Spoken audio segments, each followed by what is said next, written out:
Do you remember the movie Waterworld? This game rests on a similar principle, a flooded world where the only way to get anywhere is by boat or surfing the waves. In Wavetale, we get to accompany Sigrid on her journey through a world filled with water. We get to see a mysterious fog and also get to meet lots of eccentric characters. But not only that, out at sea, terrifying monsters are waiting to try to stop Sigrid on her journey. What will happen to Sigrid and her friends?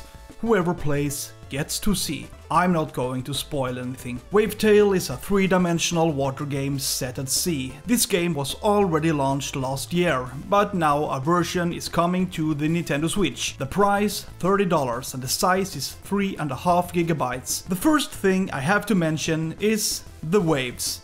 In many other games where you can experience beautiful views of the sea, it's common that there are no waves. But in this game, the waves are a central part as you surf from place to place. It looks really cool and is definitely one of the game's assets. It gives more life to the environment.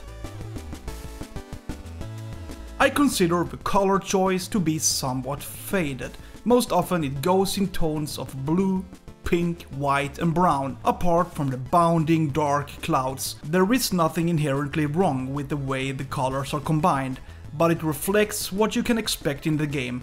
Either you're out surfing the blue sea, or you visit different islands that basically all look the same. Unfortunately, there are issues with the frame rate in the game.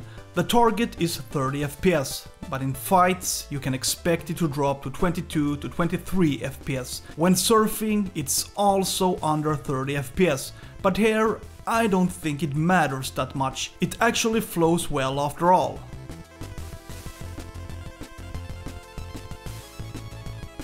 The control is really smooth actually. By pressing ZR you surf quickly over the sea and it feels quite liberating. It's a nice pace in the game, and that's what a lot of this is about. Surfing from place to place, landing on an island and solving a task. However, the challenges are not so varied. Most often you have to find some switches, activate them and then see how a new path opens up. I would actually have liked more variety, at least when it comes to the game's main quest. But there are some side quests you can do that make it a little bit more interesting. For example, you can do different parkour missions or help the people you meet with different things. You are rewarded with currency, which is used to buy different outfits. Since this is a three-dimensional platform game where you jump between plateaus, there is the possibility to double jump and float in the air. This also feels really good, and it's easy to control your character when you have to reach a new platform. Sometimes you meet enemies and they perceive it as relatively easy to win. By swinging your net, you deal damage and the enemies are eliminated quite quickly. In general, I think the control gives a very positive impression. It's easy to surf, it works well when you double jump, and the weapon is smooth to use. Partly, this is an open world game, but you can't reach all areas from the start. Most locations must be unlocked by completing missions. To get a better overview, there is a map that indicates where you are and where you should go. In addition, there is a compass in the upper part of the screen. It was probably the one I used the most instead of looking at the map. However, the map is very useful if you want to do a side quest or if you are completely lost. The missions you have available can be pinned down so you know where they are to be carried out.